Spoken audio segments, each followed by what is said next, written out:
And as the U.S. presidential election sprints to the finish, religion has now entered the race. Donald Trump called Vice President Kamala Harris destructive on religion, especially Christianity. Speaking at a rally in North Carolina, the ex-president said Kamala Harris is the worst nightmare for Christians. Very destructive to religion. She's very destructive to Christianity and very destructive to evangelicals and to the Catholic Church. And she is, let me put it this way, Ben, she is your worst nightmare. Much worse than Biden, and he wasn't so hot. Trump also reflected upon his faith and said God saved him during the first assassination attempt in July. For 4 straight years, I fought for Christians like no president has ever fought before. You know that. I protected the religious freedom of doctors, nurses, teachers, and faith groups like the Little Sisters of the Poor. And my faith took on new meaning on July 13th in Butler, Pennsylvania, where I was knocked to the ground, essentially, by what seemed like a supernatural hand. And I would like to think that God saved me for a purpose, and that's to make our country greater than ever before. These comments come a day after Kamala Harris visited 2 churches in Georgia, also known as Souls to the Polls, to encourage black voters and women to cast their ballots in large numbers. I say as we move forward, let us look at where we are and understand the lesson of the Gospel of Luke. Because right now, each of us has an opportunity to make a difference. In this moment, our country is at a crossroads. And where we go from here is up to us, as Americans and as people of faith.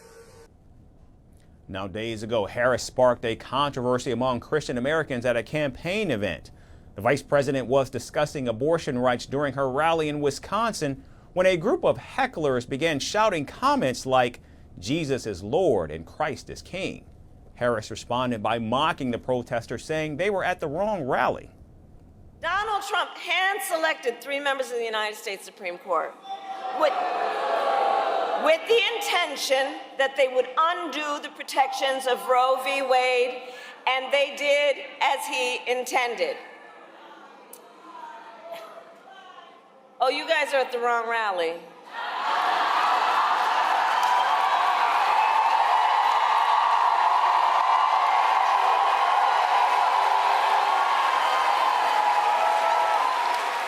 No, I think you meant to go to the smaller one down the street.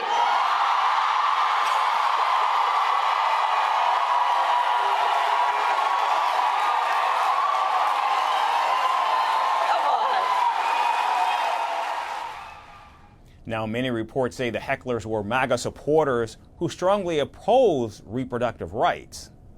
If we elect Kamala Harris, we're electing the most liberal president, I believe, in American history. There is nothing that a Bible-believing Christian can align with her on. And I think it's absolutely concerning. And we should be really concerned about the issues that we care about and those being really trampled in a Harris administration. And so I just think that some of her policies are really bad and they're going to hurt a lot of people.